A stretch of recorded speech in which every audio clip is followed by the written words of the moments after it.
지난 3월 초 시작된 제주도의 2공항에 대한 도민 의견 수렴이 내일로 마무리됩니다. 제주도는 도민 의견을 충분히 듣겠다며 2공항 전략 환경 영향평가서 공람과 경청회를 진행했는데요. 제주도의 의견 수렴 과정과 앞으로의 일정 등을 다뤄보겠습니다. 자, 강인희 기자, 우선 이번 2공항 의견 수렴이 어떤 취지로 시작이 된 건지 먼저 짚어볼까요? 네, 지난 3월 6일입니다. 환경부가 제주 제2공항 전략환경영향평가에 대해서 조건부 동의를 했습니다. 그리고 이틀 만인 8일이죠. 국토부가 기본계획안을 전격 발표했는데요. 보통은 전략환경영향평가서에서 환경부가 보완을 요청한 내용들을 반영한 뒤에 기본계획안을 발표해야 하는데 당시 이틀 만에 발표하며 논란이 되기도 했습니다. 이번 의견 수렴은 이 기본계획안에 따른 거라고 보시면 되는데요. 네. 공항시설법 시행령을 보면 국토부 장관이 기본계획 수립 때 이 지방자치단체장의 의견을 들어야 한다고 돼 있거든요. 이 때문에 제주도는 도민 의견 수렴을 위해서 읍면동 주민센터에서 전략환경영향평가서와 기본계획안을 공람하도록 하고 네 차례의 경청회를 진행한 겁니다. 그런데 지난 3월에 오영훈 지사가 스튜디오에 출연을 해서 지금 시점에서는 주민투표보다도 검증이 중요하다라고 한 그 기억이 나거든요. 그럼 현재 그 의견 수렴 기간이 검증 없이 내일로 끝이 나는 겁니까? 네, 맞습니다. 당시 말씀하신 것처럼 이 오영훈 지사는 우선 전략환경영향평가 보완 내용이 가장 중요하다면서 기본계획 내용이 어떻게 정리됐는지 또 지난번과 어떤 차이가 있는지 어떻게 보완이 됐는지 확인하는 게 가장 중요하다고 강조를 했습니다. 갈등을 해소하고 도민 결정권을 위해서 검증이 중요하다고 본 건데요. 네. 아직 제주도 차원의 검증은 없는 상황입니다.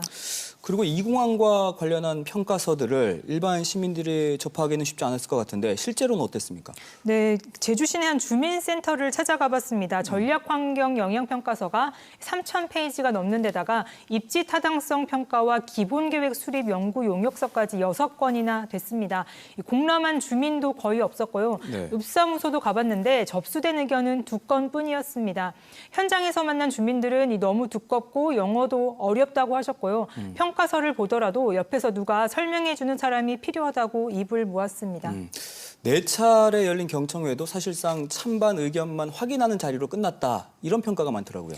네, 맞습니다. 지난 3월 성산읍을 시작으로 4차례 진행된 도민 경청회는 고성과 욕설이 오갔죠. 제기된 의혹들을 해소하기보다는 찬반 측 입장만 재확인하는 자리로 끝이 났는데요.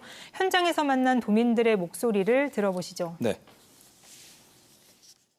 저는 궁금증을 해소하지도 못했고 자기네들이 어떤 그 사업적인 목적만 얘기를 했지. 도민 경청회가 아니라 맨 앞에 이제 진행됐던 순서들은 제2공항을 건설하는 걸 예상으로 해서 목적으로 해서 진행되었던 그 사례 발표가 아니었나라는 생각이 듭니다. 그래서 그 부분도 많이 아쉽습니다. 그런데 이런 경청회 과정을 통해서 제주도는 도민 의견을 충분히 들었다라고 할 수도 있을 것 같은데 이 같은 도민 의견 수렴 방식 어떻게 봐야 할까요? 네, 말씀하신 것처럼 오영훈 지사 역시 지난달 도정 질문에서 이 경청회가 성공적이었다라고 평가를 했습니다. 이번 의견 수렴 과정과 관련해서 국내 전문가들에게 자문을 했는데요. 들어보시죠.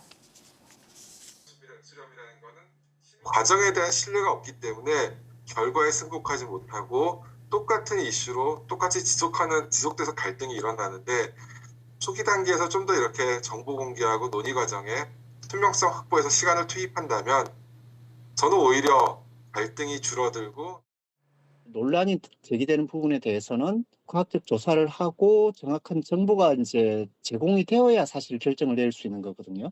결정은 이제 그 다음에야 저는 이제 이루어질 수 있다고 생각을 하고.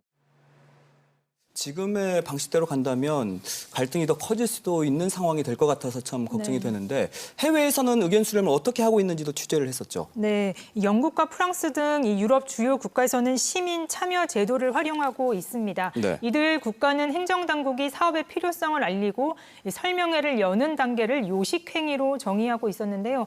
현재 제주도가 하는 의견 청취와 설득 과정도 형식적인 절차로 보고 있는 겁니다.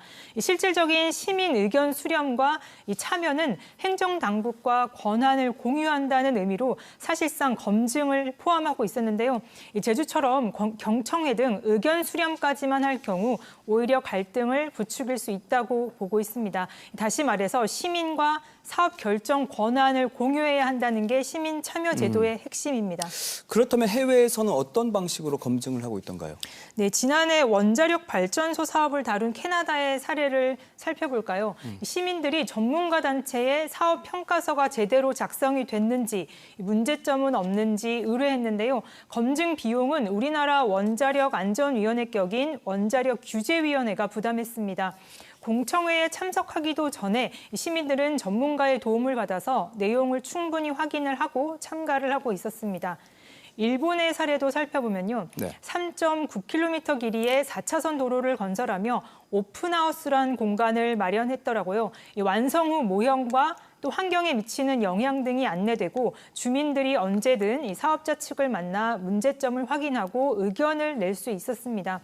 특히 착공 전 주민과 행정당국이 도로 개발의 필요성과 부작용을 토론한 시간만 3년이었습니다.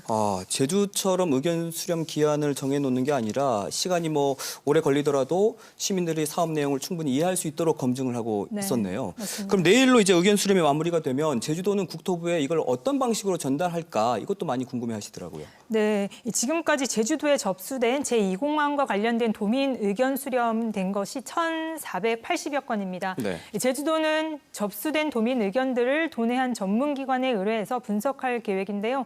이 접수된 의견 대부분이 단순 찬반 의견이라고 제주도는 설명을 했습니다. 이 찬반 비율을 비롯해서 지하수 영향과 조류 충돌, 동굴 가능성 등 어떤 부분에서 문제가 됐는지 등을 분석한다는 계획인데요. 이 분석이 보름 정도 소요될 전망입니다.